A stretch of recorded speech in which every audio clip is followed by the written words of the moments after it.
Banca d'Italia and Bank for International Settlements under the Italian G20 presidency have launched the International G20 TechSprint 2021 competition on green and sustainable finance.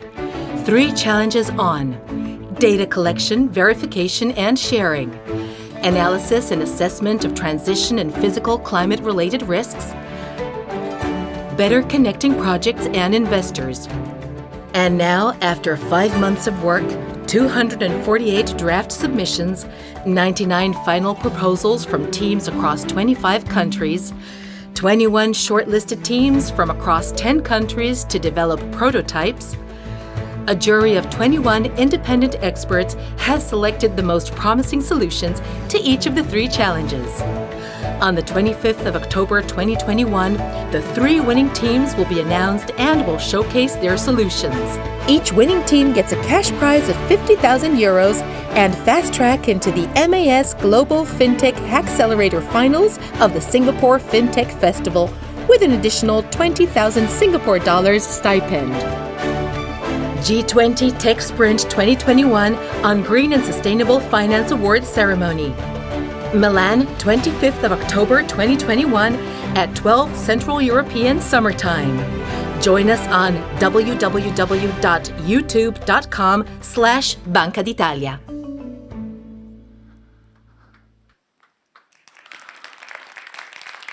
Welcome everyone.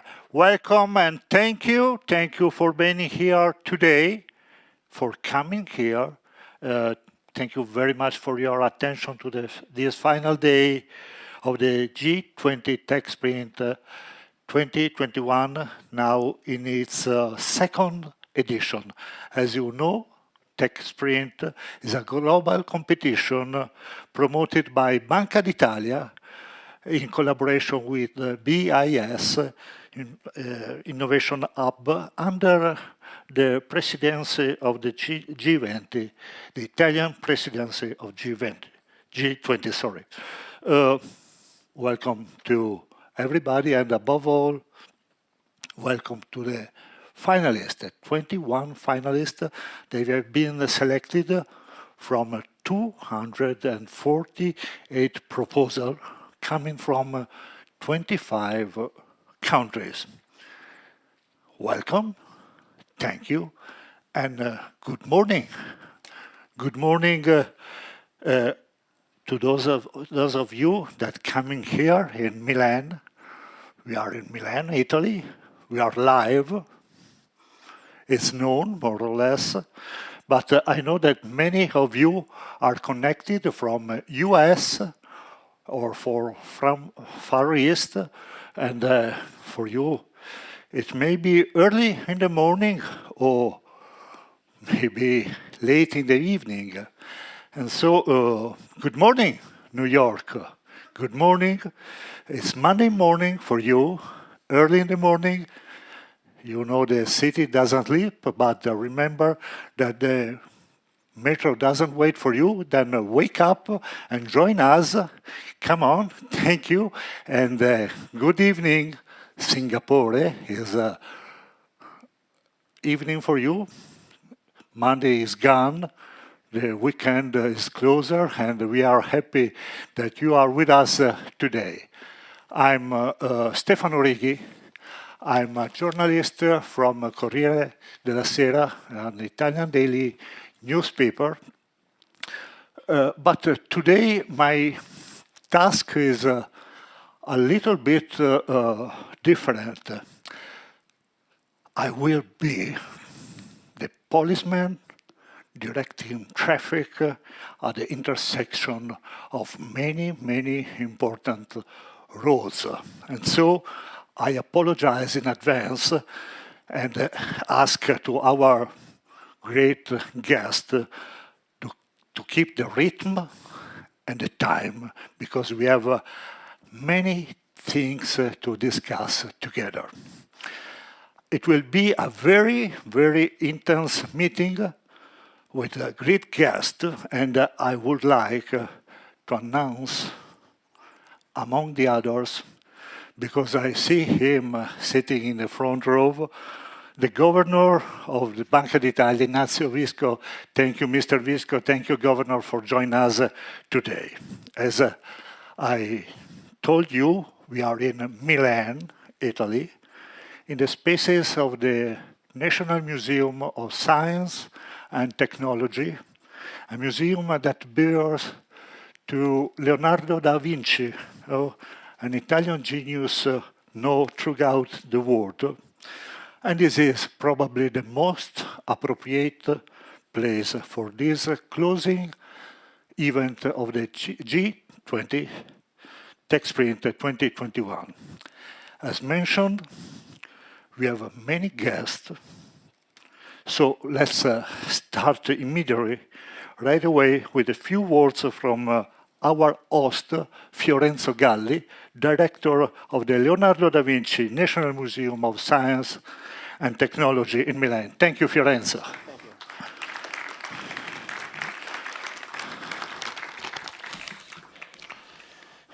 Thank you. Thank you to everybody to be here today. Authorities and distinguished guests, speakers of today, and people from all over the world, as I understood about that. It is a pleasure to welcome you to the National Museum of Science and Technology for this opportunity. And a special greeting and a warm thank you to having chosen to hold this meeting here in our museum. A special and warm greeting to Governor Ignazio Visco and all the distinguished panelists that, and to our Master of Ceremony, Stefano Righi, and our great friend Roberto Cingolani, Minister of Ecological Transition, that will be with us in digital way in few minutes. This place, quoting a beautiful phrase from our founder Guido Uccelli, is the museum of becoming of the world. Our vision and mission is to make sure that all people, especially the younger generations, can truly understand the value and role that scientific research and the technologies that derive from it play in our life. The increasingly effective and interactive displays of our collections take into account the expectation of citizens that are eager to interpret the future thanks to the support of a precious identity value, which is an expression of our tradition. Our educational tools, which our hands-on labs turn into action every day with constant commitment, are aimed at the world of school and families. They derive from a fertile exchange of best practices with dedicated institutions at international level worldwide. We strongly argue that science is culture, and we want to make sure that everyone has access to knowledge and skills that can sustain them in the exercise of an active and scientific citizenship. The importance of this quest is evident, and it has become all the more necessary while we deal with the current global crisis and the difficult challenges we currently face in many respects. It is therefore no coincidence that the Bank of Italy has chosen this place for today's initiative, a truly cultural enterprise which is highly committed and considerate of our present times. We are not experiencing an era of change, but more likely a change of era. We are not experiencing an era of change, but a change of era is our quote now. To interpret this effectively, we require an effort that considers that culture is the organization that we give ourselves to live better, not just what is considered every time as culture, but something more.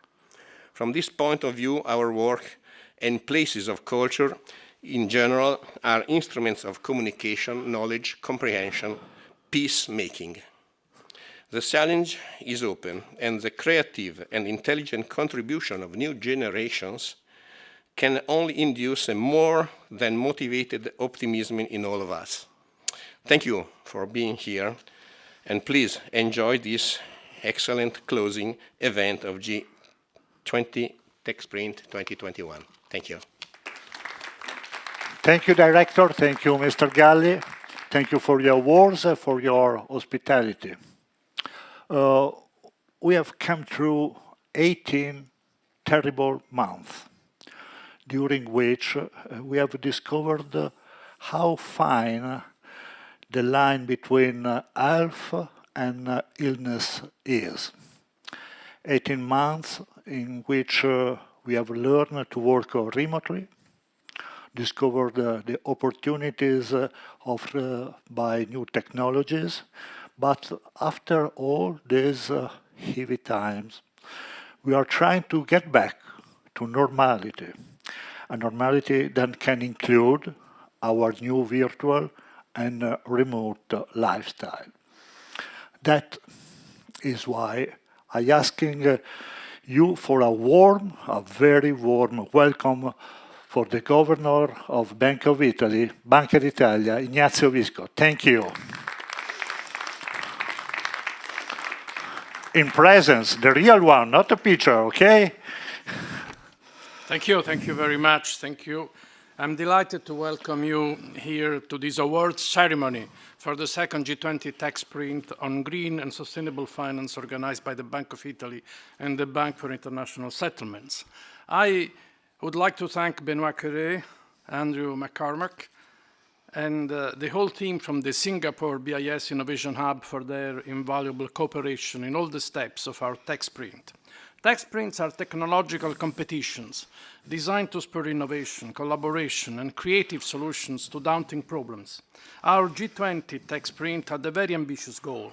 It was designed to help financial markets in sharpening their assessment and selection tools for channeling funds towards green and sustainable finance, leveraging on the latest technologies. FinTech and innovators were summoned to put forward their best solutions. I'm very pleased from the improvement in the public health situation following remarkable progress in the vaccination campaign, which allows me to be here in Milan to acknowledge the achievements of the 21 brilliant finalist teams who have offered valuable technological contributions in a very special area. Indeed, finding ways to foster appropriate green and sustainable finance to invest in the crucial fight against climate change has been one of the key priorities of the Italian presidency of the G20 this year. The urgency of acting to stop climate change and mitigating its consequences is plain to see. The increase in the intensity and frequency of extreme weather events has obvious and major social as well as economic consequences.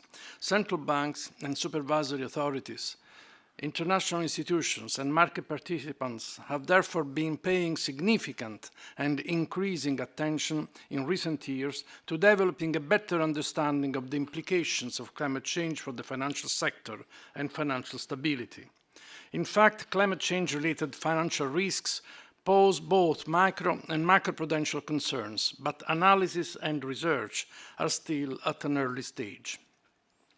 Although there is broad consensus within the scientific community on the trends and causes of climate change, the timing and magnitude of future climate outcomes remain uncertain. This range of possible future physical outcomes arising from climate change is crucial to understanding climate risks, or better again, climate uncertainties.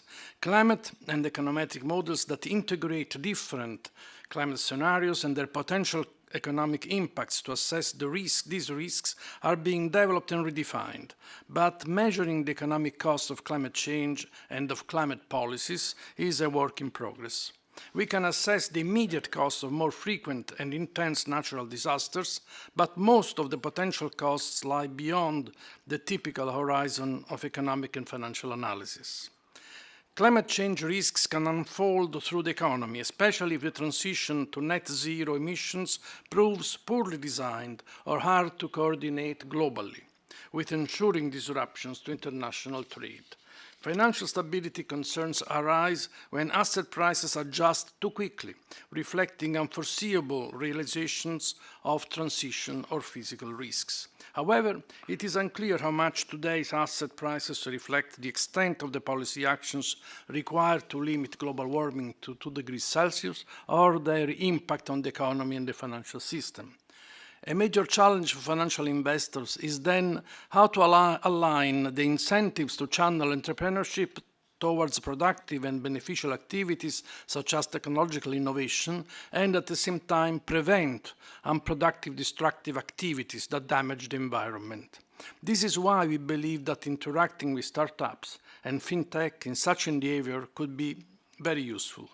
And this is why we are today in Milan, where our financial center, the innovation center, the Bank of Italy's Milano hub, has recently started to operate.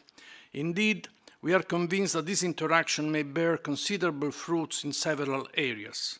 Currently, we are looking for contributions in the field of artificial intelligence in improving the provision of banking, financial and payment services to businesses, households and the public administration. And the proposal should focus on financial inclusion, sound consumer protection and data security. To conclude, this TechSprint seems to me a well-designed contribution to foster innovation in an area, such as the fight against climate change, where both data and methodological gaps prevent accurate and sound data-driven solutions. It attempts to spur the public and private sector to identify profitable cooperative solutions aimed at achieving sustainable development goals. Winners should go well beyond their prizes, towards the pursuit of reliable and sound solutions for sustaining the development of a solid green finance market. And we encourage all finalists to continue to refine their proposals, because financial authorities and market players avidly await new technological solutions to bridge the present informational gaps. If fostering interaction and competition among companies is important in normal times, it is even more so in times when problems are more urgent, when decision-making processes need timely and high-quality studies which can benefit from broader cross-country perspectives. These international awards are a way of encouraging both competition and cooperation. The aim is to not only recognize the extra talent of the winning teams, but also to get to know that of the other participants. This is why we arrange these awards ceremony. Therefore, I'd like to salute also those teams who have not won any prize and reassure them that there will be many more opportunities in future months. As a final word, let me take this wonderful opportunity to thank our colleagues and organizers from the BIS and the Bank of Italy for their ceaseless patience and hard work in taking up an exceptional organizational challenge. Thank you. Thank you for your presence, Governor Visco. Thank you for joining us. Your word make it clear how a financial institution such as Banca d'Italia looks with a proactive interest at new technologies with the aim of making access to financial services easier without compromising the required level of security. Thank you, Mr. Visco. Now is the time for a recorded keynote speech. With us, the former director of IIT, Italian Institute of Technologies, and the current Italian government minister for ecological transition, Roberto Cingolani. Thank you.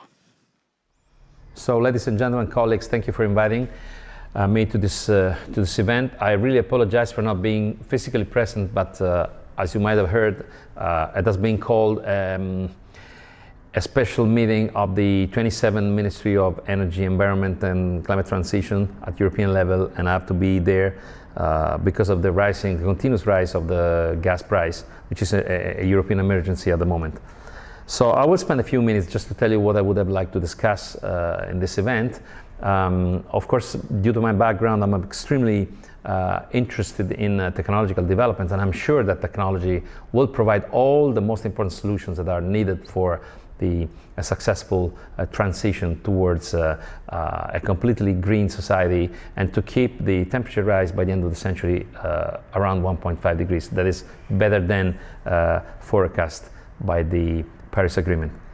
The thing I would have liked to discuss with you is just how to combine modern technologies to do something which has never been done before. So today we talk about mitigation, about adaptation, about loss and damage. Somehow this means that we accept the problem and we try to fix it ex post. That means we don't know how to avoid the problem. We accept the problem exists because we already made our mistakes, and we need to find solutions to mitigate the impact of that problem. Now, I think a modern society that is looking forward to the future should start thinking differently. We should prevent new problems to come. Prevention is the next step. Mitigation, adaptation is what we do today. What we are forced to do tomorrow is to prevent new problems to appear. Now, preventing means combining technologies to forecast the future and, of course, to avoid mistakes in the present. If you consider what's going on now, we have essentially three pillars to fight against the global warming. The first pillar is actively and directly reduce the production of carbon dioxide by changing our primary energy production.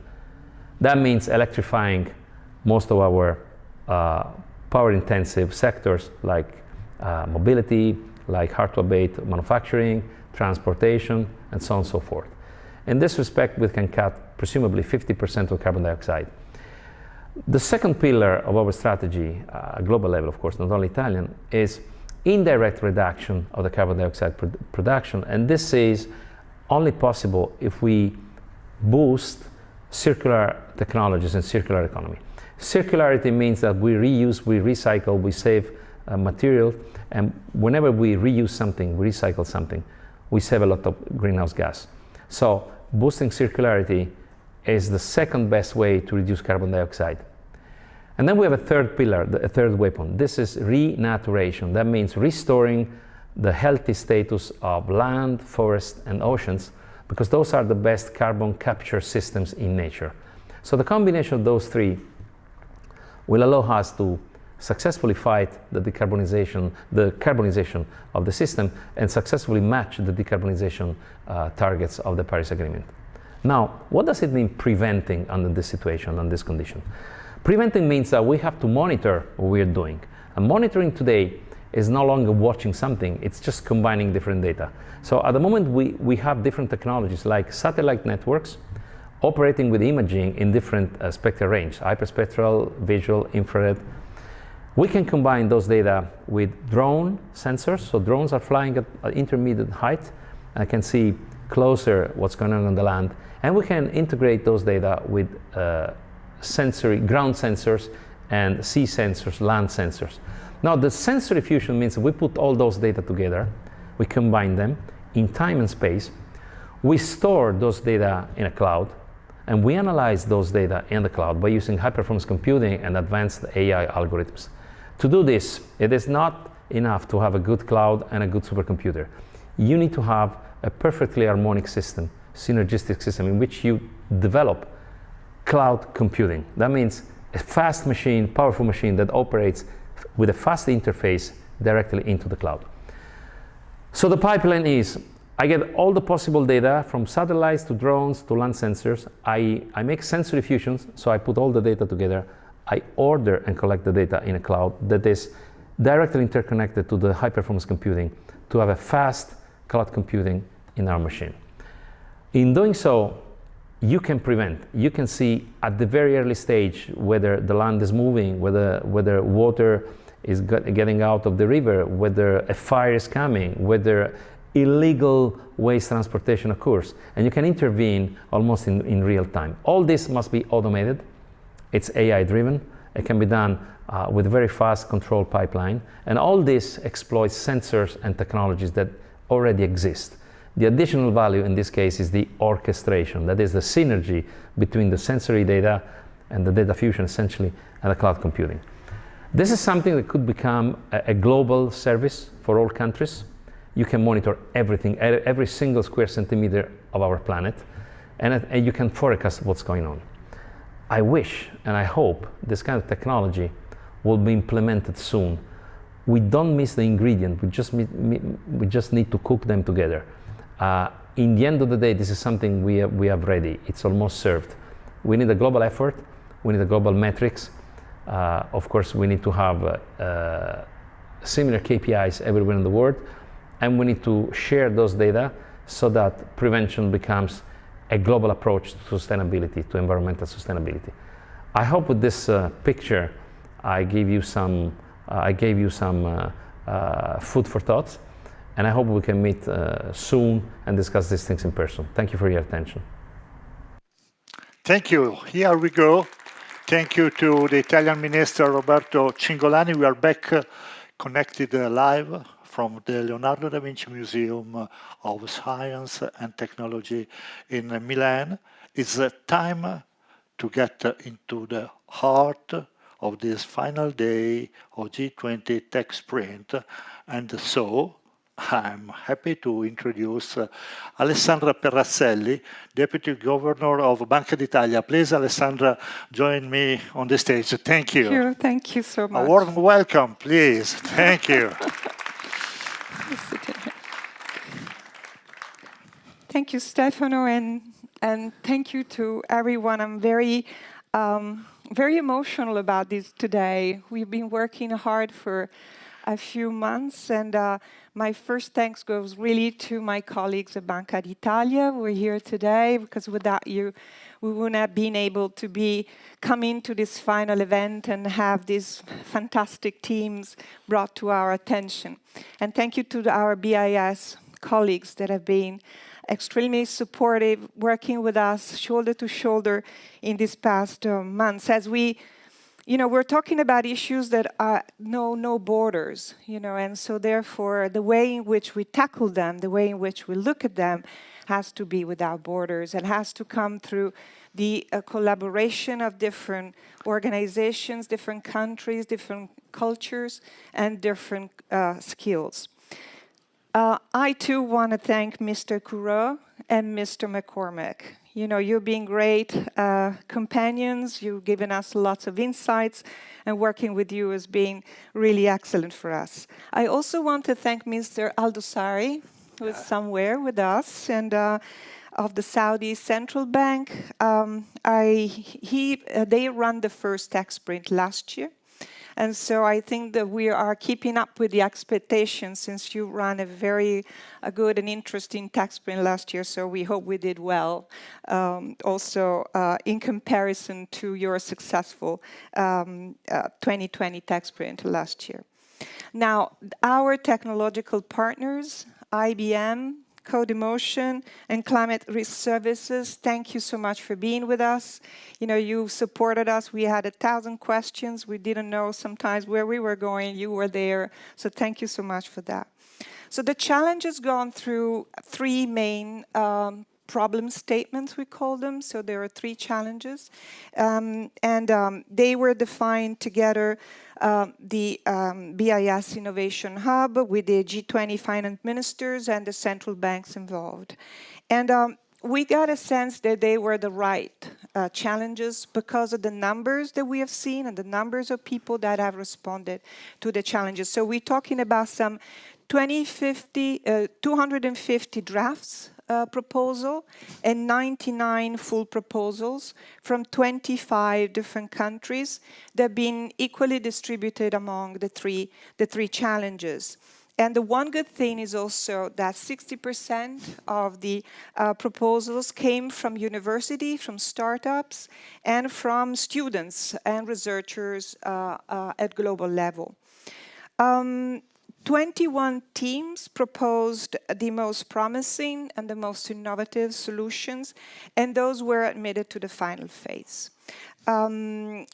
Through this path, we have looked at them, mentored them, and gave them the possibility through at the midpoint event in early August to have some insights from the experts in the field of green and sustainable finance. And then lastly, the 21 top-level experts, our jurors, they're coming from international institutions, central banks, think tanks, and the academia. They've been fantastic, and they have been the one that evaluated the projects and then identified the three winners of the competition today. The criteria, of course, the winners have developed really innovative solutions, but also solutions that can evolve and they can be scaled up so that they can apply to different jurisdictions, different scenarios, and so that they're capable of bringing their value and their innovation at international level.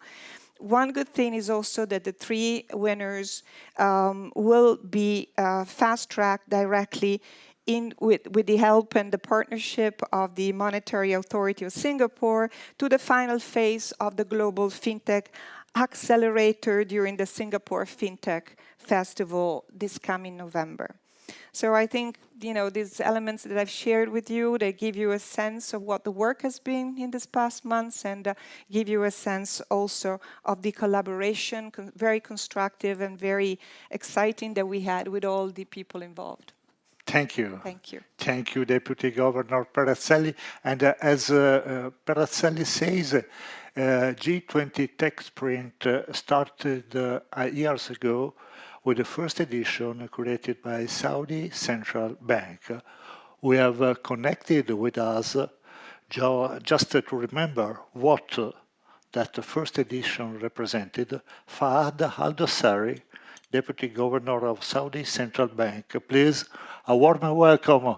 Thank you, Mr. Al-Dossari. Thank you for joining us. Thank you very much. And I was hoping to join you in person in beautiful city Milan, but hopefully in the future. And really happy to participate today. It is a great pleasure that I am witnessing the conclusion of the second edition of the TechSprint and looking forward for its continuation next year. As you just mentioned, the first edition of the TechSprint began under the Saudi championship of the G20 last year. Our idea was to put forward a more inclusive approach to foster and encourage innovation and to go beyond our traditional institutions and engage innovators from across the world. This was made possible through various innovation networks that we partnered with and through the support, of course, of the BIS Innovation Hub. We wanted to ensure that through the G20 platform, we send a message of positivity and unity as we work together for the future of the financial system. The Italian presidency, alongside with the BIS Innovation Hub, have done a remarkable job hosting this year's TechSprint and have carried on the message of inclusive and responsible innovation. So to your question, Alessandra, you did an excellent job, and we appreciate that. This year's TechSprint had a most relevant and pressing theme, which is green and sustainable finance. The responsibility falls on all of us as we work together to address this critical issue. The platform offered by TechSprint is an innovative method to seek out solutions from private sector that will make our work in the official sector more optimal. The problem statements for this year looked across a wide array of challenges facing the green era. Everything from data collection and verification, analysis of transition and physical risk, to alignment between investors and green projects. I have no doubt that our winners today have significantly advanced our shared desire to advance the capability of the global financial system to mitigate climate-related risks and to reap the opportunities that will unlock the green era. In fact, Saudi Arabia has recently launched the region's first ever Saudi Arabia and Middle East Green Initiative Summit.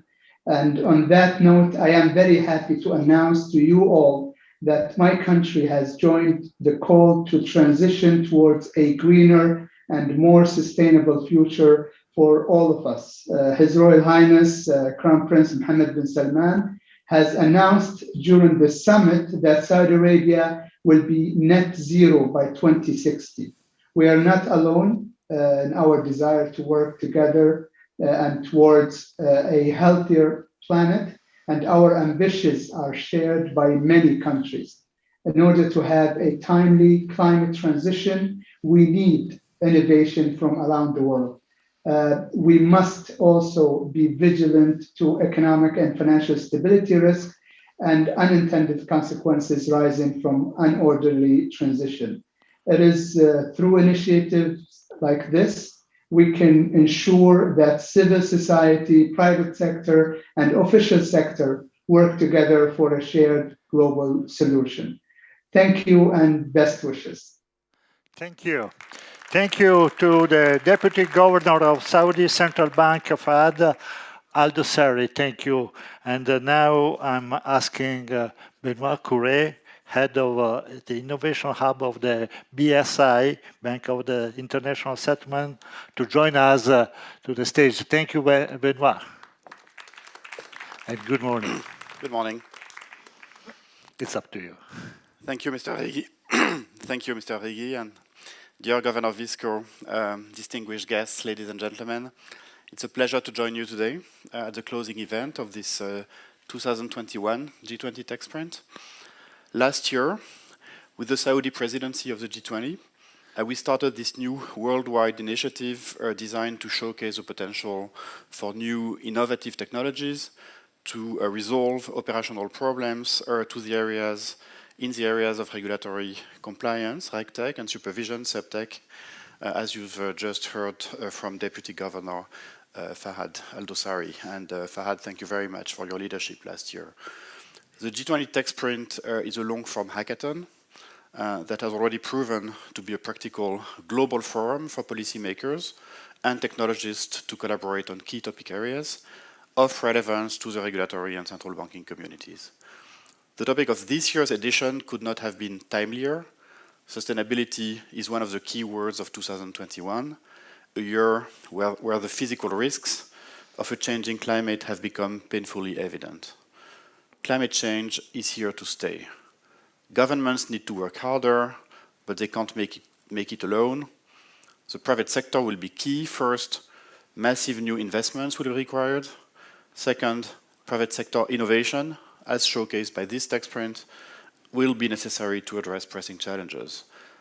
Amid a rapidly growing green fintech ecosystem, the BIS Innovation Hub seeks to contribute with the development of public goods in the technology space that improve the functioning of the global financial system. Our mission is to coordinate central banks' responses to digital innovation and foster international collaboration through centers established across the globe. Our work is directed towards practical solutions, building proofs of concepts and prototypes, and helping our partners to harness the benefits of technology while understanding its limits. Green finance is one key stream of our work. Within that, we've identified data and information availability and analysis as initial priorities for our green finance agenda. Disclosure is a public good. It enables central banks, supervisors, financial market participants to understand the environmental footprint and trajectory of firms, sovereigns, and assets. We seek to develop projects in the following areas: collecting and interpreting massive amounts of unstructured, non-traditional, and non-financial data, improving the quality and comparability of sustainability disclosures, increasing transparency and consistency of impact reporting, improving measurement of sustainable and responsible investment-related metrics, and scenario analysis and stress testing. In developing our projects, we expect to work with several advanced technological solutions such as artificial intelligence and machine learning algorithms, big data ingestion, predictive analytics, and visualization tools, blockchain, the Internet of Things, smart sensors, and GPS data, as explained earlier by Minister Cingolani. This year's G20 TechSprint has been instrumental in scanning the technology universe, helping us to refine our contribution. In fact, we've already started to work on these themes through Project Genesis, launched by our Hong Kong Center. Genesis explores the tokenization of green bonds, enabling investment in small denominations, combined with real-time tracking of environmental outputs. Genesis prototypes combine blockchain, smart contracts, Internet of Things, and digital assets, and they will allow policymakers and stakeholders to explore innovative approaches to green bond distribution and transparency. For those interested in more details, the Genesis project team will publish a report in the coming days, and they will showcase their work during COP26 in Glasgow. So let me conclude. Climate change is a global crisis that requires coordinated action by central banks and other players, both public and private. Initiatives such as the G20 TechSprint are small, but important steps in that direction. I want to thank very much the Italian G20 presidency, Banca d'Italia, and particularly Governor Visco and Deputy Governor Perazzelli for their strong support and partnership in co-hosting this year's G20 TechSprint. A big thank you to the eminent panel of judges and the invited experts for their support to the initiative and efforts to select the winning teams. And finally, thank you to all finalists for their excellent work. Thank you for your attention. Thank you. Thank you, Mr. Curé. And are you ready? Because that's the moment.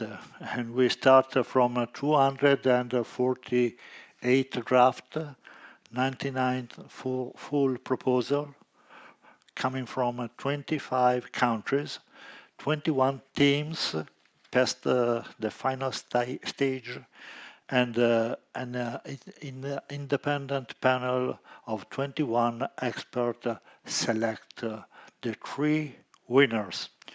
Okay, I'm now asking everyone to imagine that Milan is transformed in LA, and the Science Museum where we are become the Dolby Theater, okay? And the Oscar goes or something like that. Thank you to the Academy, to our Academy. But now let me introduce to you the 7 finalists for the first category, okay?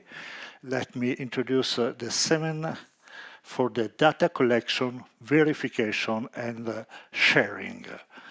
The 7 finalists are Zabel from Denmark, QuantCube from France, Fund Science from Italy, and from Italy is also GREENOMY, Plus Value AC Limited, GREENOMY from Belgium, Business Reporting from Poland, and from US 3D Climate-Related Risk Measurement. Okay, we can see only 6 of them, but the finalists are 7. Okay, and very, very compliment to the all finalists.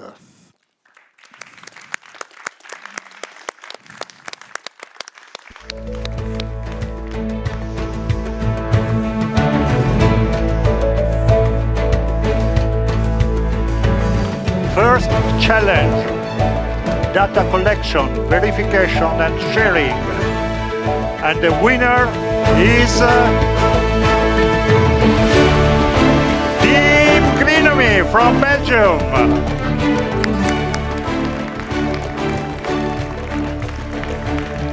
Congratulations to the winner and to all participants. Congratulations. Hello, Team GREENOMY. Hello, thank you very much. Hi, so good to see you. And congratulations on making it to the first place. I just wanted to say very briefly that you are a team, you were established last year, your startup, and a team of about 30 people. And you have, you're celebrating today kind of the end of a long journey, this edition of the G20. And I would like to ask you how this experience has been for you and what you have seen and what you have learned. And very briefly also, your project has shown, a great ability to scale up and to be applied to other, countries and have an international development. So very briefly about these things. Thank you. Well, first of all, thank you very much for organizing this marvelous competition. And also, congratulations to all the other finalists. We're all winners because at the end of the day, we're tackling a challenge where we're all impacted, and everything what you do is worth it. So please keep going.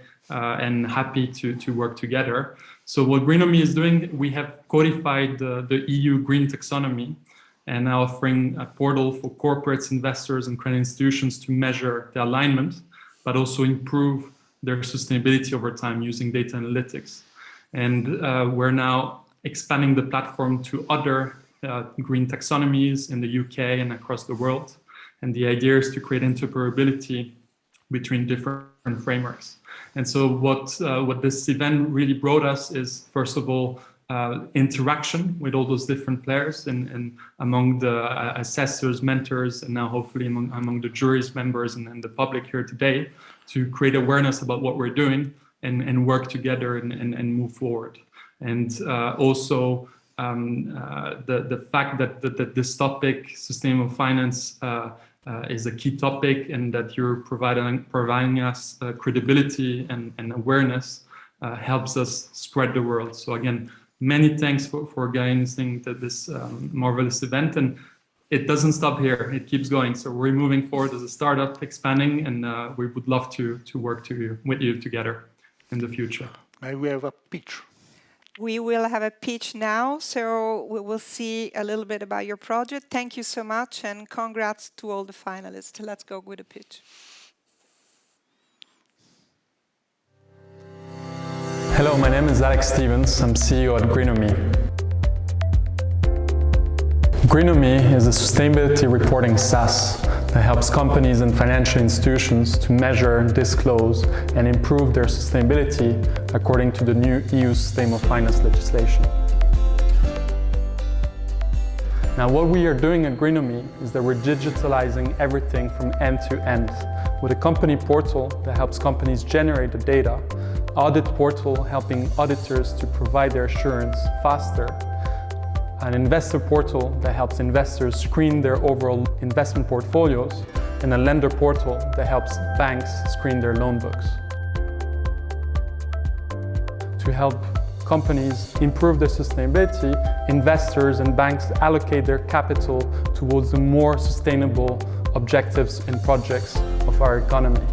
At the end of the day, what GREENOMY does is that we accelerate the transition to a more sustainable future in a pragmatic solution that is there for all players and helps us going further.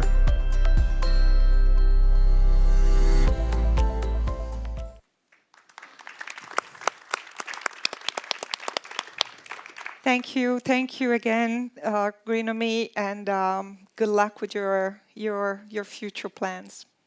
Thank you very much. Thank you to GREENOMY and to all the finalists. Okay, we are ready for the second step for today. I'm honored to present the second category, analysis and assessment of transition and physical climate related risk.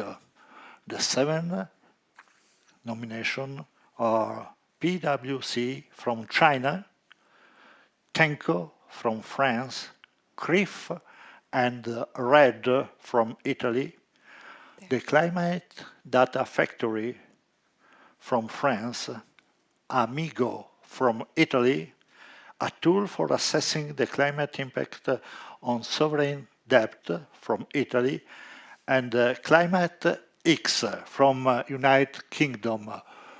Thank you and congratulations to all the participants and the finalists.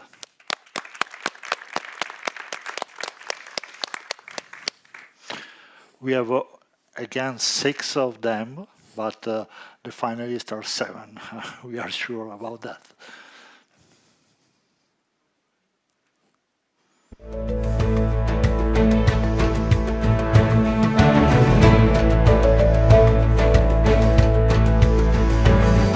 Second challenge, analysis and assessment of transition and physical climate-related risk.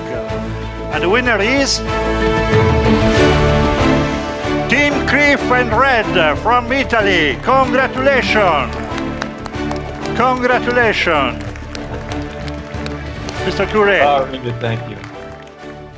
So, congratulations to all finalists, of course, and particularly to Team CRIF and RED, or RED, with the solution Climate Risk Analytics Suite. So why don't we go for the pitch, and then I will ask a couple of questions. Okay.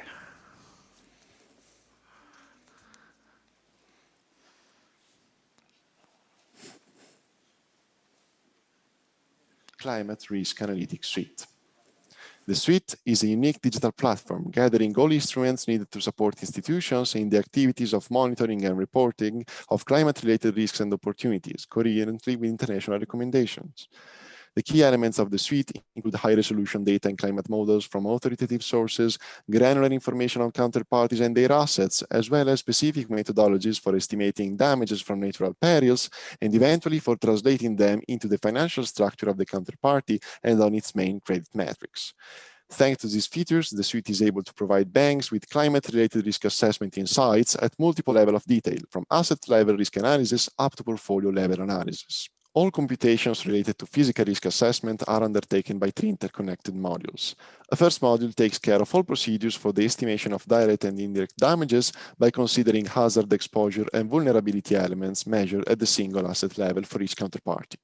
Estimated damages are then aggregated using a bottom-up approach and provided to the second module that translates them into the financial structure of the counterparty with the objective of extracting a set of main KRIs that are eventually provided to the third module, taking care of default probability modeling. Results of all these procedures are hence visualized inside the digital dashboard determining the user experiences and consisting in multiple fully interactive tabs for asset level, counterparty level, and portfolio level analysis. For example, portfolio views allow to investigate the presence of particular risk concentrations around key dimensions, such as geographical areas or even industrial sectors, and can be personalized according to the desired climate change scenario and insurance coverage option.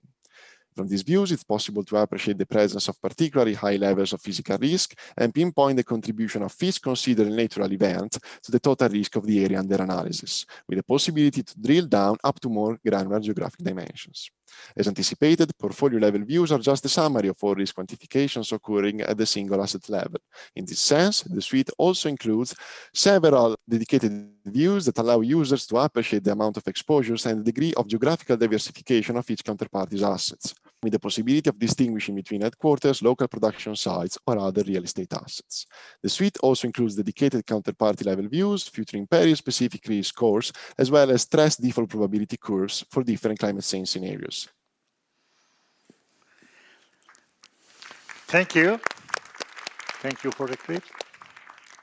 So once again, bravo. Now that we've taken a look at your climate analytics suite, so we're very excited about it. So what are your plans to build on it, and to where do you want to take this solution looking forward? Well, first of all, just let me thank Banca d'Italia and BIS on behalf of Griff, Red Risk, and the whole team. Really, it's a great pleasure, and we are really honored. In terms of plans, well, the solution is really centered on a roadmap, an open roadmap in terms of development. So we are really flexible. We want to continue to be adaptable to adjusting our features and solutions to the needs of the end users and the regulatory developments very quickly. So our plans are to continue to work on that, and specifically on the interconnections between the ESG, physical risk, and transition risk solution. This is what we are really committed to work on. And maybe broadening the question a little bit further. I mean, now that you've won this award, how can you leverage it, and what are your plans to work on other sustainable and green finance solutions?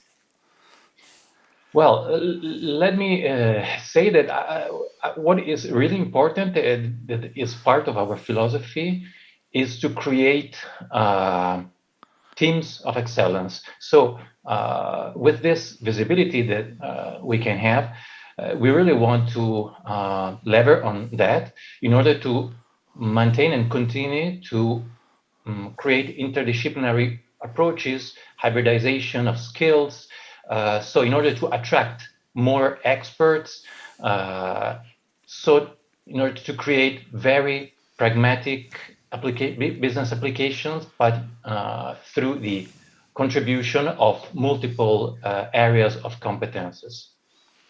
Thank you very much, and again, congratulations to all finalists. Okay, thank you. Congratulations to Cliff and Red and to all the finalists. Last but not least, the Academy our Academy wants to celebrate with its finals category for today the work of the better connecting project and investor. The 7 nominations, thank you for coming everyone, are Citaway, Finance Impact Investment from Brazil, Add to My Mortgage from United Kingdom, Ener2 Crowd from Italy, Transition from Italy, Igugu Global from South Africa, Blockchain and Climate Institute from United Kingdom, and from United Kingdom also Brand Conscience. Okay, very, very compliment to all participants and the finalists. Thank you.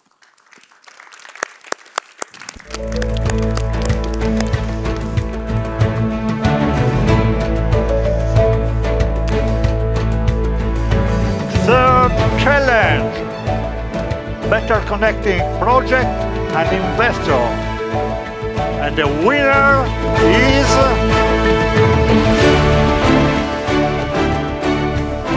Add to My Mortgage, team home infrastructure from United Kingdom. Many compliments to the winner. Thank you. Hello, hello. Team Home, hi. So we will see your pitch and then we will proceed with some questions for you.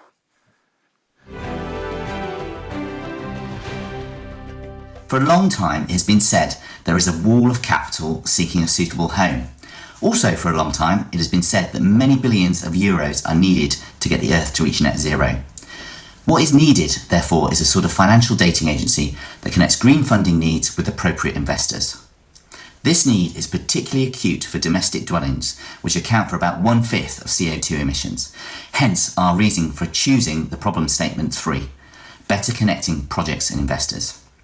When you think about it, every major vertical has an appropriate finance offering to deliver at the point of sale. When you buy a car, the dealer has many suitable options, personal contract plans being the best example, with 80% of new cars sold with PCP. The problem is that similarly appropriate finance is not available for green vendors selling insulation, solar panels, heat pumps and home batteries. They are stuck with expensive short-term loans that don't make financial sense to consumers. That's what the Add to My Mortgage platform does. We allow green vendors to offer additional borrowing on the customer's existing mortgage to pay for a green home improvement at the point of sale. Let me show you how it works. Once we've onboarded a green vendor, that's after checking they've got the right insurances, technical competencies and adhere to a consumer code, we will let them have access to our installer portal. From the portal, they can do training, review existing cases and create new introductions. In fact, creating an introduction is the start of the process. Green vendors enter the customer's name and address and details about the system they propose to install, including the price. Attached to the introduction is a magic link, which a customer can click to start their journey with Add to My Mortgage. After the customer tells us a little bit about themselves, we go and search for suitable products that might be available from their existing mortgage lender. We can also check their identity and income, all as part of a digital customer journey. We then make the application to the mortgage company, who, once they've done their underwriting, will approve the loan. Once the job is complete, we ask the green installer to upload photos and certificates proving that an installation has been completed properly. The customer then tells us they are happy with the work via a customer satisfaction note. In this way, we can prove to the mortgage lender that they have made a green loan, capital G, capital L, as defined by the Loan Market Association. Hello, Team Home. So your I think that today you have sort of confirmed that your project is interesting. You already have some funding from the UK government, if I'm correct. That's right, yes. Yes, and I'd like to know a little bit what are the next steps, because now you have a full plate of interesting attention to what you have devised. Well, thank you very much to the G20 TechSprint. We really appreciate this. It's a great endorsement. So our next steps, we've got the first customers coming through the platform.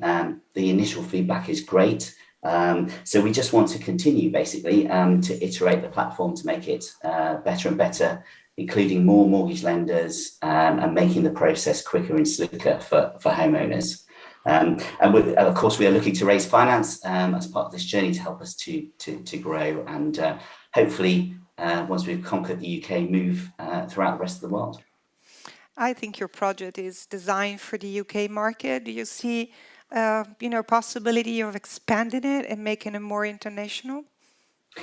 Yeah, we do. I think each market has their own legal and regulatory requirements. We'll have to investigate those in detail. But I think, in principle, the idea of long-term, low-interest finance has got to be there to enable homeowners to be able to make those kind of investments they need to in their homes to reach net zero.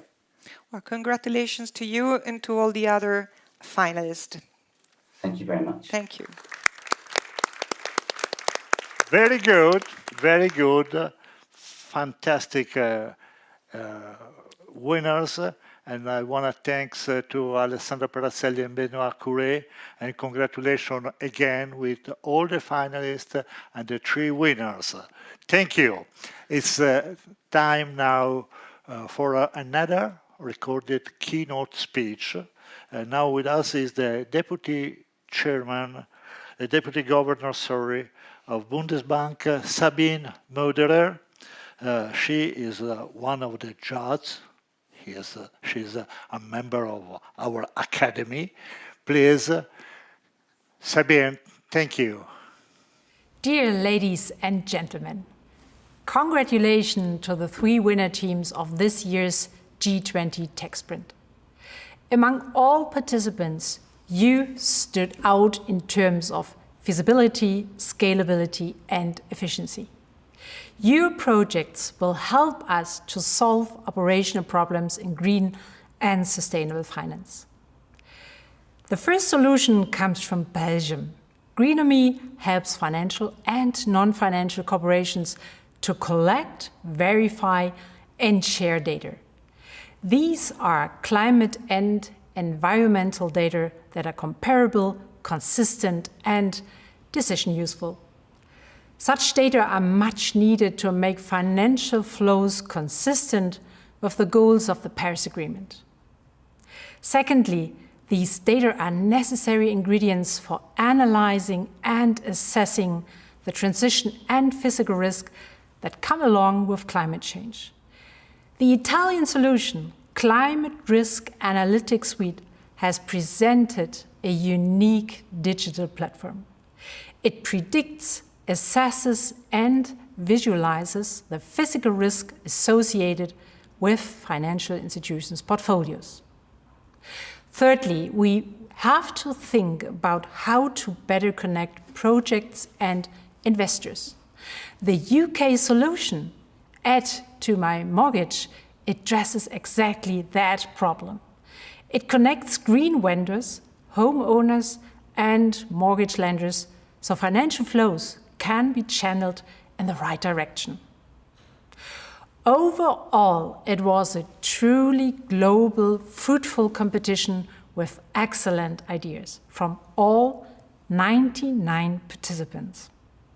Researchers, startups, as well as big multinational enterprises filled in proposals, some of them already award-winning, underpinning the high quality of presented solutions. And I was personally delighted to be part of this imminent journey. Why? Well, we should first of all recognize that we, including our economies, are embedded within nature. For far too long, we have achieved economic prosperity at the cost of Mother Nature. In this spirit, I'm very pleased that the Italian G20 presidency has set its agenda under the heading People, Planet and Prosperity. Tackling climate change is a global priority. By acting now and decisively, we still have the chance to limit the rise in global temperature to 1.5 degrees Celsius. For the transition to a climate-neutral economy, governments and parliaments are called upon to implement effective measures. For example, an appropriate carbon price. The transformation of our economies is out of question. Finance should play a supportive role in providing the needed funding. The ambitious roadmap of the revitalized G20 Sustainable Finance Working Group is an important step in that direction. Ladies and gentlemen, the good news from the G20 TechSprint is existing technology can be leveraged to overcome existing market barriers. It stimulated innovative solutions to further mainstream green and sustainable finance. It is hard to overstate the importance of innovations for a successful green and sustainable transition. But all of you can make a significant contribution going forward. Together, we can win this race, probably not being a sprint, but rather a marathon. Thank you. Thank you for the contribution of Sabine Moderer of the Bundesbank. Now, back in Milan. In the meantime, we were joined for our upcoming roundtable discussion by Andrew McCormack from Singapore Innovation Hub of BIS. Good morning, Andrew, and his guest. Andrew, welcome. Thank you so 50 much. minutes for you. The floor is yours. Thank you so much. It's an absolute pleasure to be here. We've convened this special roundtable to mark the conclusion of this event. So I'm Andrew McCormack. I'm the BIS Innovation Hub Center Head for the Singapore Center, and it's been my absolute pleasure over the past 6 months to lead the multidisciplinary team from our Hong Kong, Swiss, and Singapore centers, alongside Giuseppe Bruno and the wonderful team from Banca d'Italia, who've really led the charge for the TechSprint this year. This panel marks the end of our second TechSprint, as you've heard, and it couldn't be on a more timely or important subject, that of climate change. This is no longer a future risk, but one, unfortunately, that is impacting all forms of life on the Earth, and certainly the BIS and central banks around the world are recognizing that financial stability and climate stability are somehow deeply intertwined. In designing this TechSprint, we worked very closely with the G20 national authorities to prioritize the 3 problem statements that we've covered off today. We also worked very closely with the G20 to select an expert group of judges and experts from around the world to help coach and mentor some of the teams through the process as well. As you've heard, the competition did attract tremendous interest from around the world, over 25 countries represented across a wide array of technologies, from artificial intelligence to cloud-enabled IoT sensors and much beyond. So I'd personally like to congratulate the 3 winners and, of course, all of the participants in this competition who really brought it to life. It's been really inspiring, truly inspiring to see the high quality of the solutions and the proposals. So I'm honored to share the stage today with representatives from both our independent judging panel as well as the expert group that we put together to mentor teams through the TechSprint. On the stage with me here to my right, we have Gerhard Mulder, the CEO and co-founder of Climate Risk Services. CRS was our consulting partner and specialist to help shepherd us along through this process. And so thank you, Gerhard, for all your support for the past 6 months. Professor Aldo Ravasi Duvan, Professor of Sustainable Development at Tor Vergata University and Lewis University here in Italy. And connecting remotely, we've got Christine Chow, Global Head of Stewardship for HSBC Asset Management Limited. and Sharon Donnery, Deputy Governor of Central Bank of Ireland. And Sharon is also, by some coincidence, the chair of the BIS Innovation Hub network on green finance and our working groups in that area. So thank you all for joining, and it's an absolute privilege to be on stage with you all. So I'm going to dive right into the heart of the matter and start with a question. Maybe I'll direct to you first, Gerhard. Mark Carney, the former governor of the Bank of England, and I should say Canada as well, and current British Prime Minister, Minister's finance advisor to COP26, has championed that the world needs a new sustainable financial system to stop runaway climate change. So in your estimation or prognosis, where do we stand currently globally in this tilt towards mainstreaming green and sustainable finance? And what are the key challenges and obstacles that you foresee? So I'll start with you, Gerhard, and then maybe go to you, Sharon, next. Well, thank you very much. And I think it's a really good question. It is indeed a tech marathon, not a tech sprint. Let's be clear about that. However, I do think that we are in the middle of a paradigm shift. There's a fundamental re-engineering happening in the financial system, and you are all part of it. We're all part of it. And the funny thing about paradigm shifts is that once you're in the middle of it, you may not always realize that it is happening. But it is happening if you care to look around you. And this is also part of the change. So yes, we are moving into a low carbon economy. I think the intent of policymakers who are waiting in the wings for their moment to push through much more serious policy measures than you have ever imagined, even in the light of COVID. And they're waiting to push this through. So there's not a question from whether we're going to be transitioning into a low carbon economy. The question is, when are we going to transition? The bigger question, perhaps, and the one that should concern us all, is whether this transition is going to be orderly or disorderly. And unfortunately, even though I am a born optimist, there is so much still denial happening, even though there are fantastic announcements, including the one that you heard today about Saudi Arabia committing to a net zero target by 2060, which is incredible news. You know, at the end of the day, it will be a tough, long journey, and I think, you know, one that we are all part of. The biggest challenge, I think, right now is mentally. You know, are we accepting that the change is coming? Are we seeing it, and are we acting upon it? Yeah, great points. Sharon, maybe I'll go to you next.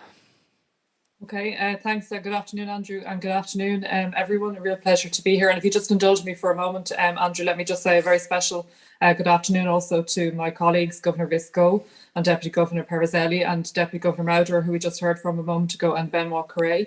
Special greetings from Ireland, and I'm really sorry that I can't be there with you all today. And just to add, it's been a really great privilege to be part of the whole competition, which I found, I think, overall really exciting and very energizing, and really congratulations to all of the participants and especially to the winners. And to go back to your question, Andrew, I mean, there's been a lot of comments already today about a paradigm shift, eras, structural change, and I think I agree with all of those. So for me, I think the questions that remain are about how and when, and of course, I think there's an increasing sense of urgency around the when. And maybe thinking about the question from a central banking point of view, of course, going back to former Governor Carney's comments, I think for us, we're still at the early stages, although accelerating our thinking, I think. So there's been various work done by colleagues at the BIS, some of whom are there with you today, at the Network for Greening of the Financial System, and of course the Financial Stability Board as well, all of which I think are trying to bring us as central bankers and supervisors, as policymakers together, so that we really identify where the work needs to get done. And I think that process has been really helpful, learning from each other and identifying the things that we really need to focus on. Of course, for central banks, there has been some debate about sort of what is our mandate in this area and what's the right approach. But I think nonetheless, you can see that many central banks around the world, including my own, for example, have now established dedicated climate change units that have their own strategies and action plans. The ECB has also, as part of its recent review, acknowledged climate change in terms of the urgency around that. So I think you're seeing this real step up in terms of the response from central banks. And of course, that's partly because of their own roles, but also because the financial system, I think, as was mentioned earlier by Governor Visco, has a really pivotal role in financing the transition. I think he referred to this as sort of the channeling role in his remarks earlier on. So, I mean, there are many challenges and obstacles around how we do this. So defining what is green and sustainable finance. And of course, one of our winners was looking at the taxonomy, for example. Risks around greenwashing, which have been very well flagged, and there's very good reason for that. So I think there is a lot of work to be done around transparency, around disclosures. One big issue, which was touched on again today by some of the winners, and I think it comes up all the time in my work as a central banker and in my work with the BIS Innovation Hub, is around data. I think this is one of our really big challenges. And why is that? Well, of course, because we need high quality, good data to ensure that we make really informed decisions and make the right choices.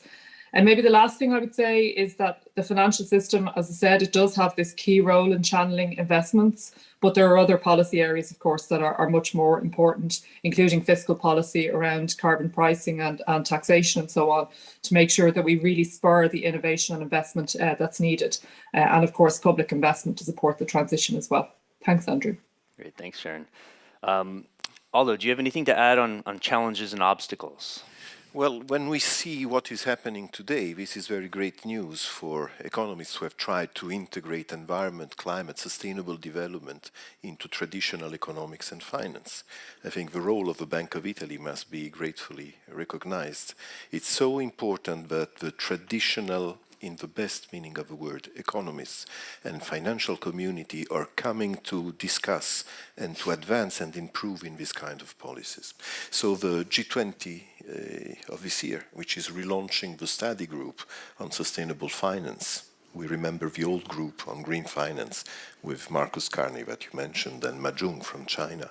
This is extremely important, and I think Bank of Italy has played an important role supporting the Italian Ministry of Economy and Finance.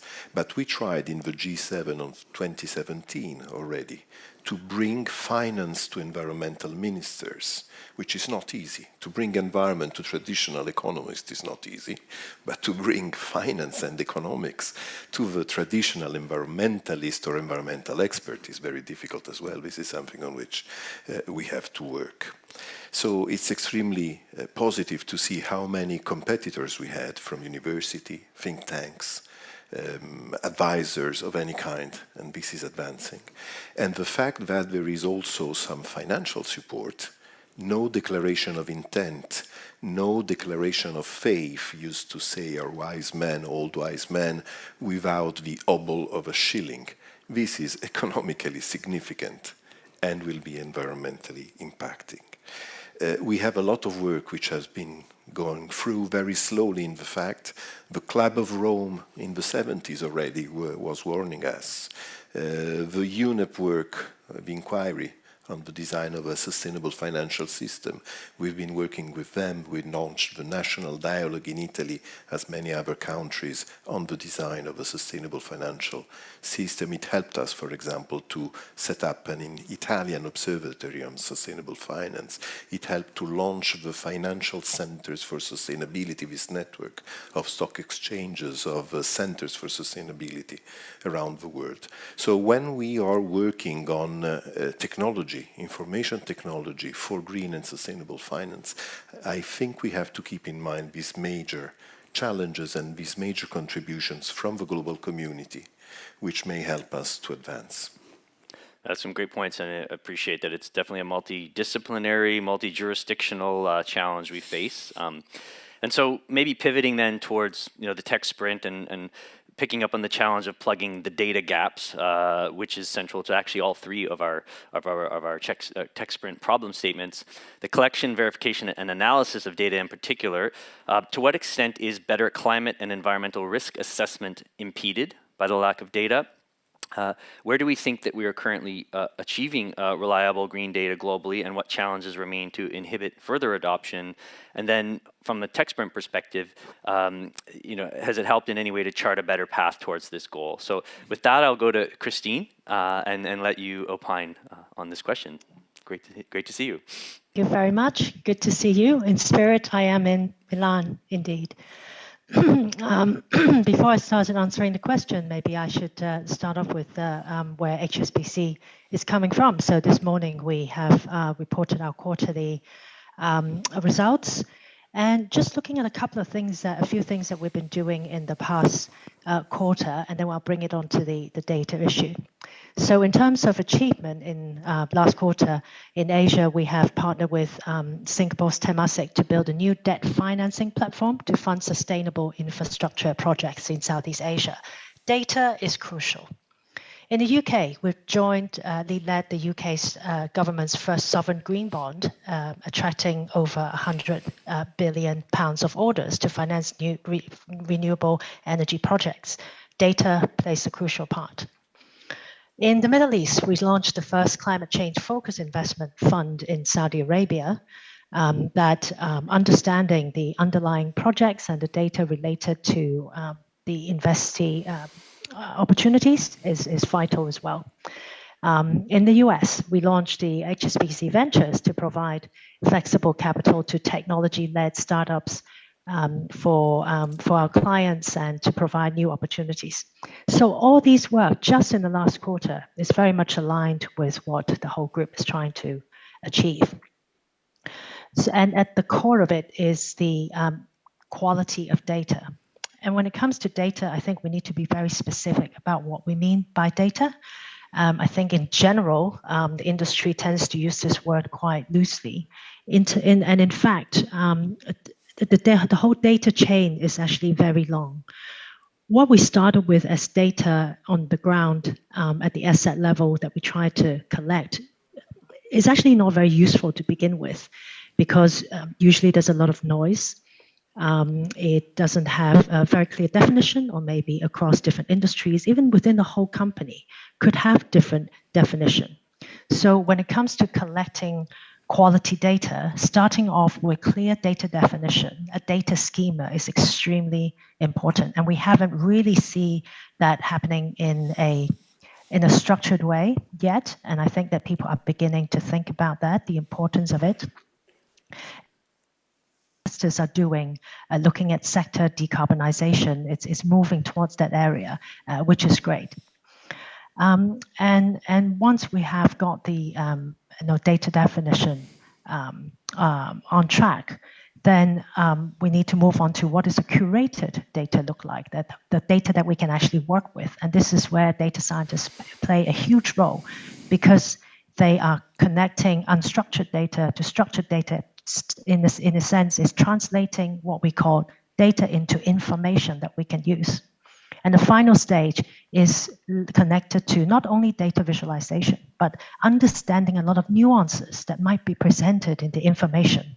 What is the probability of different scenarios happening? How do we make decisions?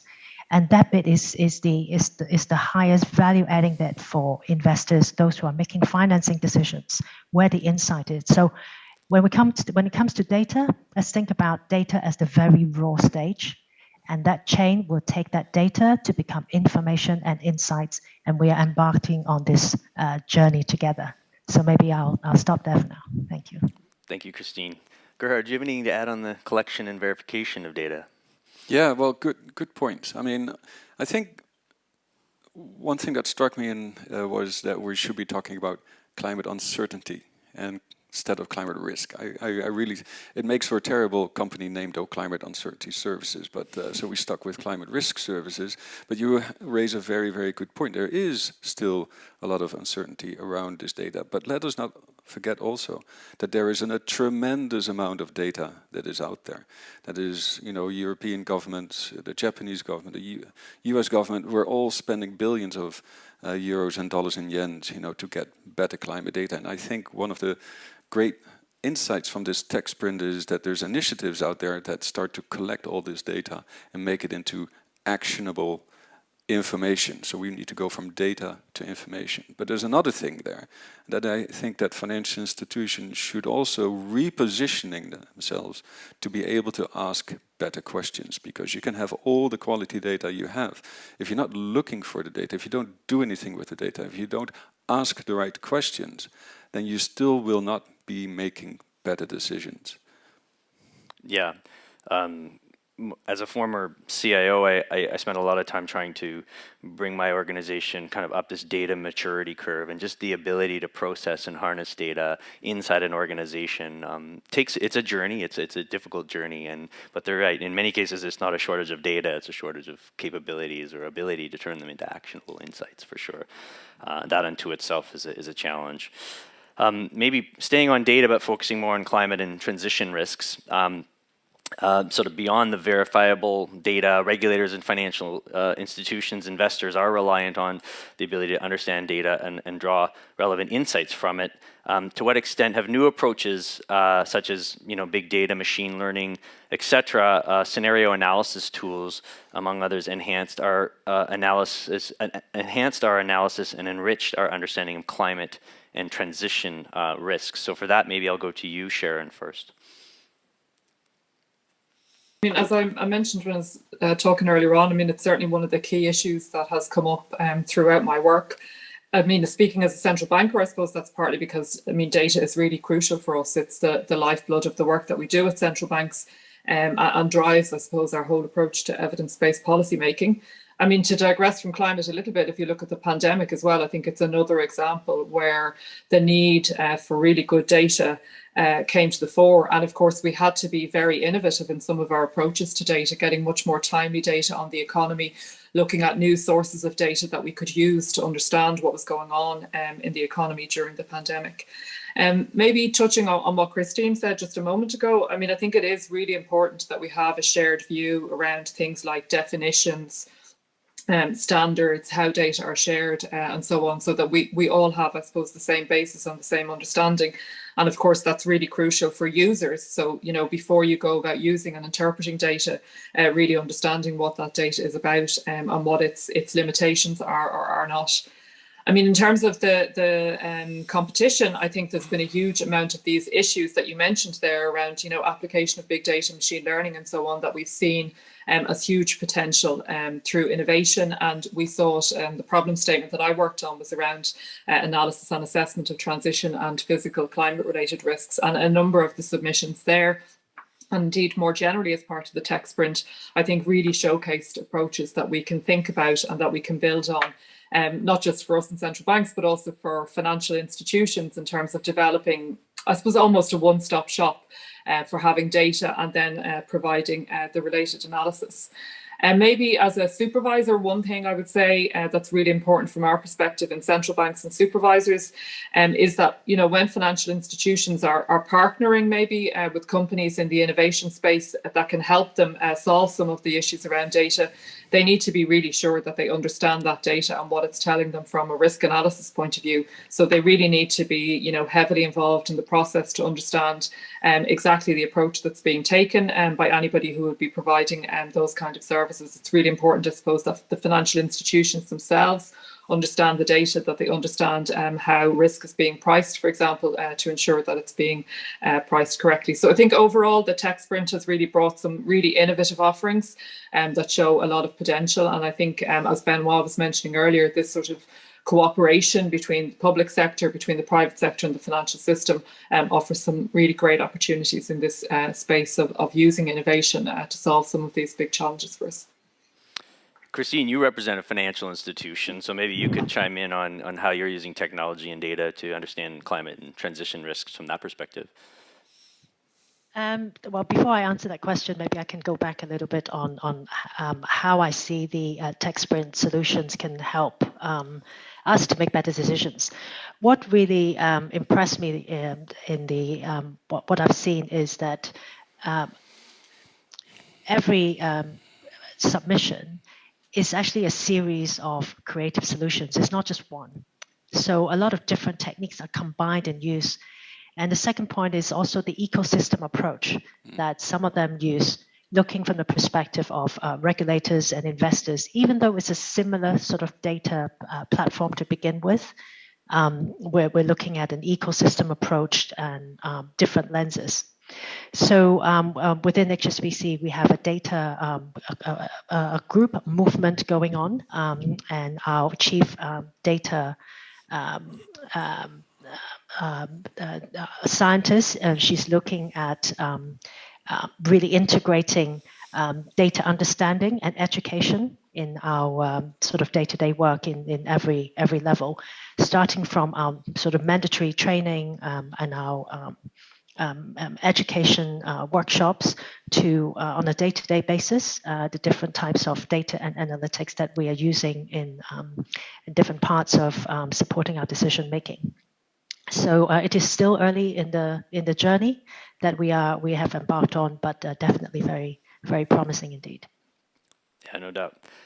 So let's shift to scaling and connecting parties. And although you were a judge on the third problem statement, sorry, you were an expert, invited expert on the TechSprint and had some visibility into these various problem statements. But really, one of the issues we wanted to look at is the challenge of scaling and better connecting projects and investors, particularly the smaller and more marginalized communities. So, what do you see as the impediments to better connecting and scaling novel and potentially game-changing solutions from the ground up? And how can technology, of course, do a better job to achieve that goal? I think we have in front of us a number of winners and competitors in the TechSprint which can help us to advance on the collection of data, on making decision-making more efficient. I would encourage and suggest our winners and all the community of TechSprint competitors to help us to advance in a parallel way on the different fronts. We need reliable data. One area where, for example, we can improve data collection is in companies, in firms.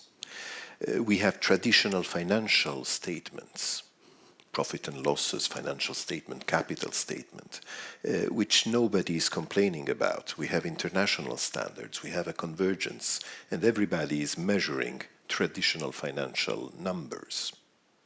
Whatever multinational corporations, companies quoted on stock exchanges, small and medium enterprises, nobody's complaining. After 25 or 30 years where the community of experts at OECD, in universities and research, is proposing to collect non-financial data, I would tend to understand that times are ripe to converge on a minimum contents where everybody can make the effort, also on non-financial disclosure, starting from environment and climate, because we now understand that next to economic crisis and pandemic crisis, we have a number of environmental crises, starting from climate, but going to biodiversity, to ecosystem, to natural capital on which we have to work all together. And on these elements, we have to agree international standards where we have minimum contents which are comparable in a company, among companies, historically, through sectors, through countries, through continents. There's no complaint on international standards for financial aspects. We can do it for environmental, climate and sustainable development aspect without burdening too much the companies. And this would be extremely useful. By the way, those who are already doing the efforts through GRI standards or through UN Global Compact may complain because others are not making the effort. We need vanguards which are promoted by TechSprint, but we have to bring along with us all the economy, all the firms, not only the 5-10% of best practices, but the 100% of people, of companies. Gerhard, you recently published a paper in this general area. Do you have any further thoughts? Well, I definitely second Professor Ravazzi's opinion that we need convergence. And the question is convergence happening? And I think the answer is yes, it is. If you see what is happening today with the IFRS developing new standards around sustainability, for example, you see the NGFS, the TCFD, a lot of acronyms if you are involved in climate risk and biodiversity. But for example, the latest metrics report by the Task Force on Climate-Related Financial Disclosures has now a common set of metrics. So let's focus on those and implement those. I think the big challenge, once we have integrated climate risk and metrics around climate risk and have convergence around, so that we all start speaking the same language, I think biodiversity is going to be a very major next topic going forward. And I very much like the third pillar of the Minister of Ecological Transition here in Italy, that he mentioned this as, that we need to start focusing on this as well. So my prediction is that once we have integrated climate risk into the balance sheet, the financial statements, etc., which I think is happening as we speak, then biodiversity risk will be a very quick second. The question, of course, with biodiversity risk is that the metrics, there's no uniform language there. So it's a bit more of a challenge. However, by working together and simply agreeing on some simple metrics, let's start with that, I think can already bring us a long way. But there's a definite need for that. And you see, for example, now with what kickstarted climate risk and the awareness also amongst the economists around climate change was the 2007 Stern report. But we now have the 2020 Dasgupta report on biodiversity risk. So it's very clear in our economic model we have human capital, production capital, and we have natural capital. Now, human capital and traditional, technological capital has all been going up, but our natural capital is going down. So our economic model right now is at risk.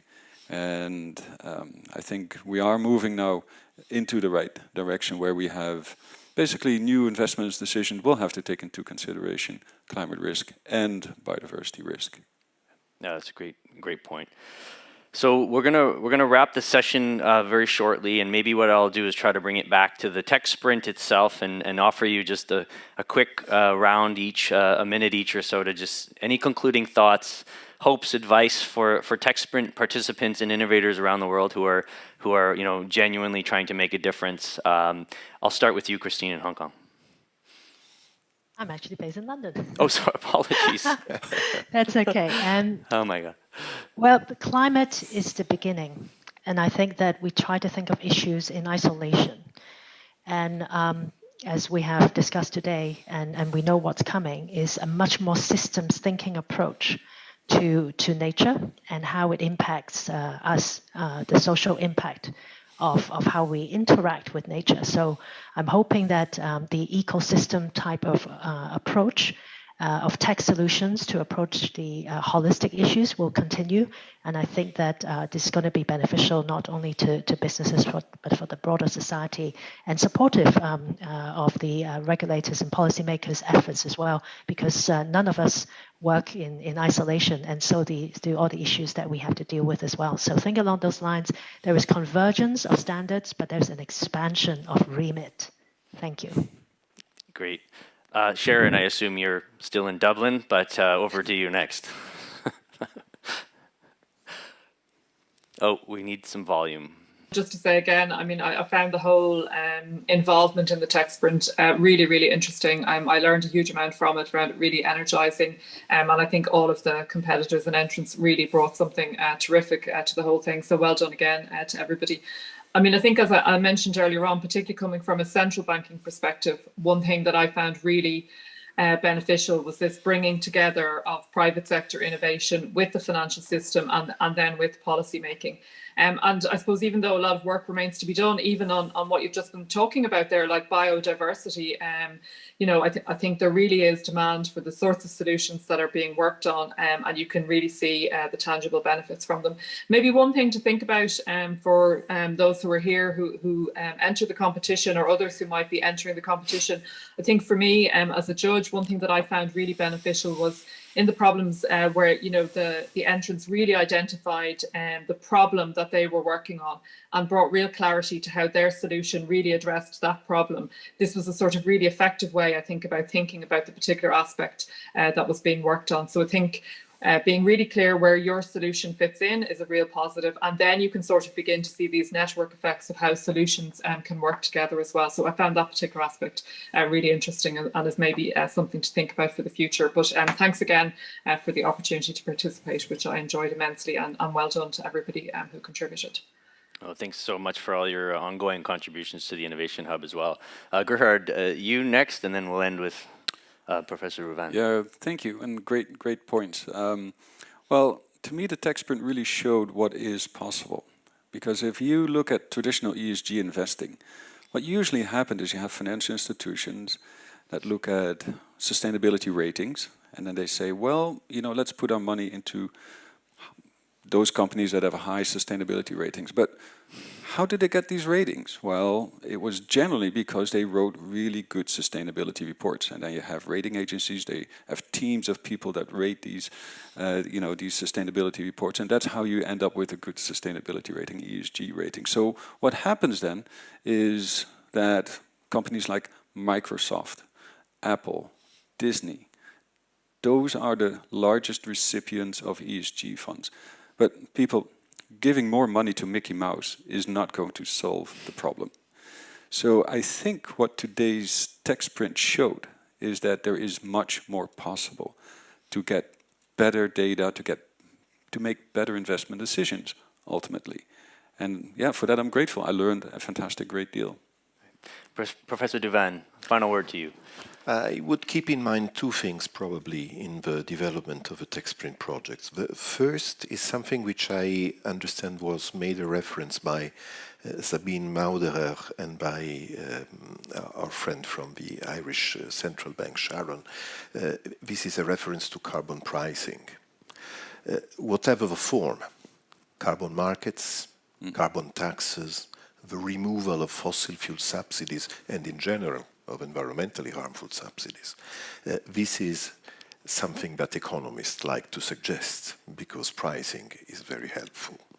I don't need to add much. I remember Gurria, Secretary General of OECD, talking of a big fat carbon price. I think we can all benefit from that. And we could abate income taxes, for example, at the same time. What a nice news to announce. My second point is that we have a methodological important problem to define what is green and what is greener, what is sustainable and what is more sustainable. This is related to the timing, to the transition and so on. In my understanding, the effort, for example, of Europeans to define a taxonomy of sustainable investment and activities is very useful. By the way, it comes from a community of financial experts, not of environmental or environmental economists. But all the efforts to have a common effort all together in the institutions, in the financial systems, in the research, in the technological innovation is key because we have still so many things to do all together. There is work for all, there are jobs for many people, and we can advance all together, and TechSprint is very welcome. Well, I'll conclude by just thanking everyone again for joining us today, certainly, and all the participants for participating in the G20 TechSprint this year. Our heartiest congratulations once again to all the teams and the winners, of course, and our deepest appreciation to the panelists, judges, invited experts for supporting this global hackathon. And with that, I will hand it back to our host, Stefano. Okay, thank you, Andrew. Thank you to you. Thank you to your guest. You can stay. Thank you. Thank you, everyone, for joining us. We are at the final stage of the G20 TechSprint 2021 conclusion by Alessandra Perazzelli, Deputy Governor of Banca d'Italia, will follow. Thank you, Alessandra. Well, thank you so much. I think that today we have seen that in our sector, in the financial sector, the importance to find new and creative means is key to face the complex challenges that this particular issue that climate change is bringing to us. In Banca d'Italia, we have decided to really face these issues by becoming a lot closer to the financial community by creating a number of innovation facilitators that are aimed at supporting all the innovations, and those innovators, they are looking for new and more advanced ways of supplying banking, financial, and payment services. Among these facilitators, I would like to mention the Milano Hub, as being also mentioned before. This is the innovation center that we have created here in Milano to support the research and development of the innovative projects in the Italian financial sector. Like TechSprint, today, Milano Hub relies on the contribution of universities, of research centers, and other public authorities, and its aim is one of facilitating the development of R&D projects and promoting the quality and safety of specific technological innovations. Now, I would like to thank the museum. I would like to say that there is no coincidence that we have decided to host this event here. Leonardo da Vinci believed in the close relationship between art, the science, and technology. And this is a belief that has driven Leonardo's action, that has led him to research and to experiment in the most diverse fields of knowledge, from anatomy to civil engineering, in an endless attempt to build bridges between different subjects and different cultures. And this ability to connect different fields is one of the main reasons why Leonardo da Vinci is widely considered a genius ahead of his times, and why 500 years later we are still here marveling at his creations. We believe that more than ever today, we need a humanistic approach with minds that are capable of equally drawing inspiration from nature, from art and science in their search for innovative and creative solutions to our current and future challenges. I firmly believe that only with open-minded innovators we will overcome the challenges that are today ahead of us.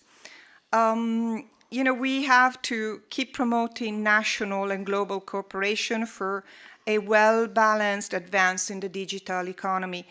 On this path, in the context of the partnership with the Monetary Authority of Singapore that we mentioned before, we will also design a virtual booth for the next Singapore FinTech Festival, where the main technological outcomes of this year's, the Italian G20 presidency will be showcased. So we really hope that this initiative this year has fueled brilliant ideas and innovative solutions. I'm looking forward to a bright future for our finalists, winners, and for all the TechSprint community. Thank you so much. Thank you, Alessandra. Thank you, everyone, and see you next year for the new edition. Thank you and bye.